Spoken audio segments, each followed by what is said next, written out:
What are the standard blood pressure and heart rate for people over 65 years old? Hey everyone, did you know that nearly 70% of Americans over 65 are walking around with high blood pressure, and a lot of them don't even know it's a ticking time bomb? Crazy, right? If you're over 65 or love someone who is, you probably wondered what's normal for blood pressure and heart rate at that age. And more importantly, why should we care? Well, stick with me because today we're diving deep into everything you need to know to keep those numbers in check and live your best life as a senior, or help someone you care about do the same. I'm Brian from the Joyful Senior Channel, and in this video, we're breaking it all down, American style. We'll bust some myths like, oh, high blood pressure is just part of getting old. Spoiler alert, it's not. We'll uncover what the ideal numbers really are for folks over 65, and trust me, they might surprise you. Plus, I'll settle the debate. Is green tea or coffee the real MVP for your heart? And here's the fun part. We'll even take a peek into the daily habits of seniors across the U.S., like my Grandpa Joe, who swore his morning coffee kept him spry into his 80s. Was he onto something? We'll find out. By the end, you'll walk away with practical tips. Think diet tweaks and easy exercise ideas, plus a little inspiration to take charge of your health. So, grab a cup of whatever you're drinking, hit that play button, and let's get started on this journey to understanding what keeps our hearts ticking strong after 65 inches. First facts versus myths about blood pressure in older adults. Let's kick things off by clearing the air. There are so many myths about blood pressure and aging that it's time we set the record straight. You've probably heard someone say, oh, high blood pressure, that's just what happens when you get old. Wrong. Sure, our bodies change as we age, arteries stiffen, and blood vessels aren't as flexible. But that doesn't mean sky-high blood pressure is normal or okay. The truth? About 2/3 of Americans over 65 have hypertension, but it's not a free pass to ignore it. It's a sign we need to act. Another big myth? Low blood pressure is always a good thing. Not quite. If your numbers dip too low, say under 90/60, you might feel dizzy or faint, and that's no picnic either. My neighbor Sue thought her low readings meant she was super healthy. Turns out, she was dehydrated and missing meals. The reality is, normal isn't one size fits all. It's about what keeps you feeling good. So, what's the deal with aging and blood pressure? As we hit our 60s and beyond, our heart has to work a bit harder. And those vessels? They're not as stretchy as they were at 20. But here's the kicker. Lifestyle still trumps age every time. Studies show that even at 65 plus, you can keep your numbers in check with the right habits. No, you don't need to be a fitness guru or live on kale. Just know the facts. High blood pressure isn't a badge of honor for surviving this long. It's a nudge to take care of yourself. Stick around because next we'll dig into why this matters, especially for us Americans, and what those ideal numbers really look like. Second, risks of blood pressure and stroke, especially for Americans. Now, let's talk about the stakes, because when it comes to blood pressure, the risks hit hard, especially here in the U.S. Did you know high blood pressure is the #1 cause of stroke? And over 50% of American seniors are at risk? That's wild. Stroke isn't just a buzzword, it's the 5th leading cause of death in the States. And for folks over 65, it's even more common. Why? Well, our arteries take a beating over time. And if your blood pressure's creeping up, like 140/90 or higher, It's like putting extra pressure on a hose that's already worn out. Sooner or later, something's got to give. What makes this a bigger deal for Americans? It's our lifestyle, plain and simple. Think fast food, salty snacks, and sitting more than we move. Sound familiar? A study from the American Heart Association says our sodium intake is double what it should be, and that's a BP disaster waiting to happen. Add in spotty healthcare access. Some folks can't get regular checkups, and you've got a perfect storm. I remember my uncle in Texas bragging about his BBQ ribs, but his doctor wasn't laughing when his BP hit 150/95. The stroke connection is real too. High blood pressure damages blood vessels in your brain, and if one bursts or clogs, bam, that's a stroke. For seniors, recovery's tougher, and the stats don't lie. 1 in 4 stroke survivors has another within 5 years. But here's the hope. It's not inevitable. Knowing your numbers and cutting back on that extra salt shaker can slash your risk. It's not about fear. It's about power. You've got the wheel here. Up next, we'll break down what normal blood pressure and heart rate actually mean for the 65-plus crowd. Because, trust me, it's not what you might think. 3. Ideal blood pressure and heart rate for seniors. Okay, let's get to the good stuff.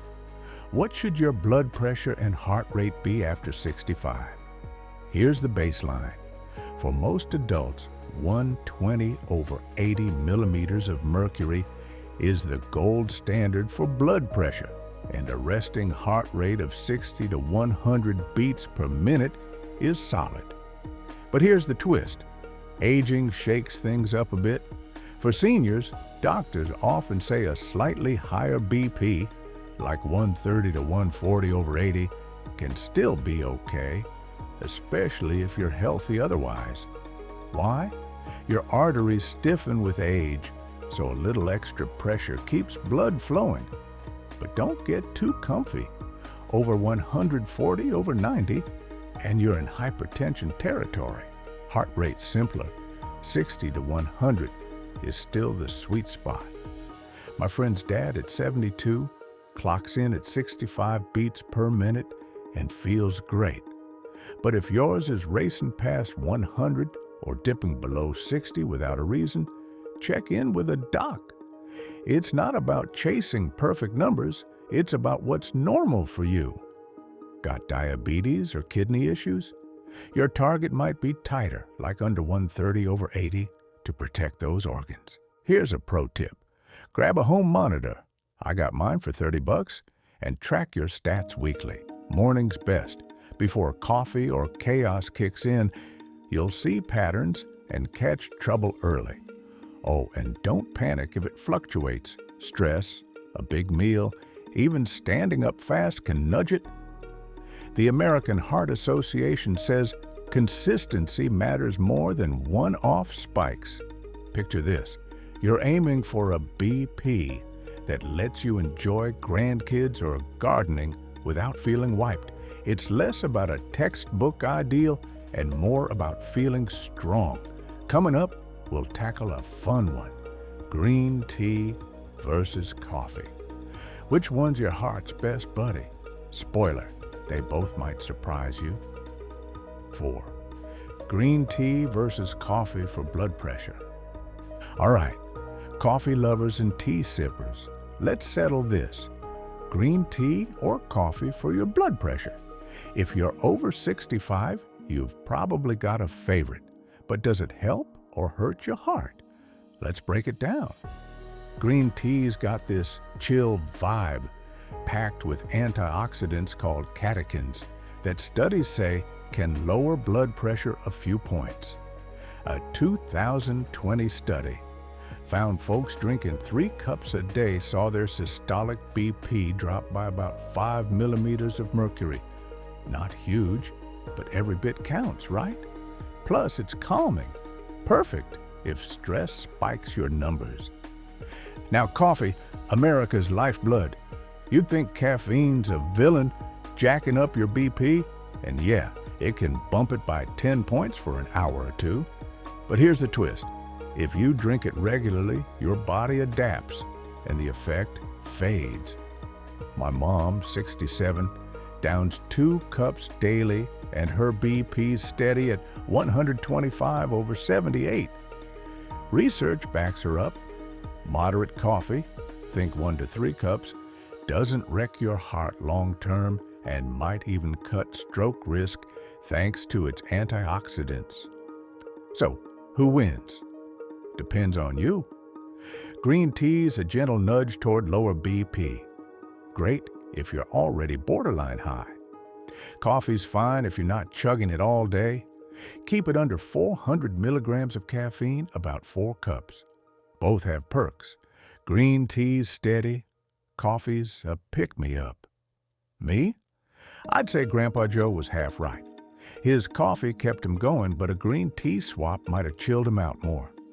Try this. Sip green tea in the afternoon, coffee in the morning. Best of both worlds. Just skip the sugar and cream overload.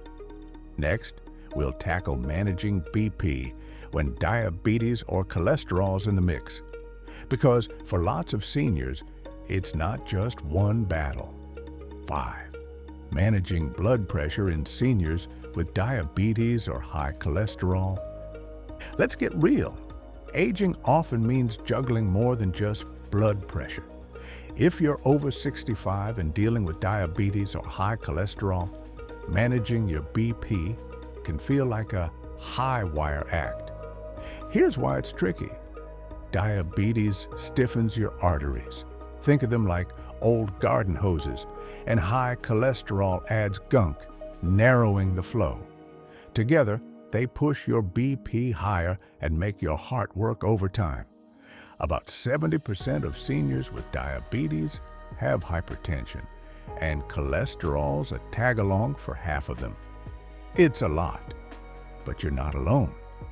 First step, know your numbers: BP, blood sugar, and lipids.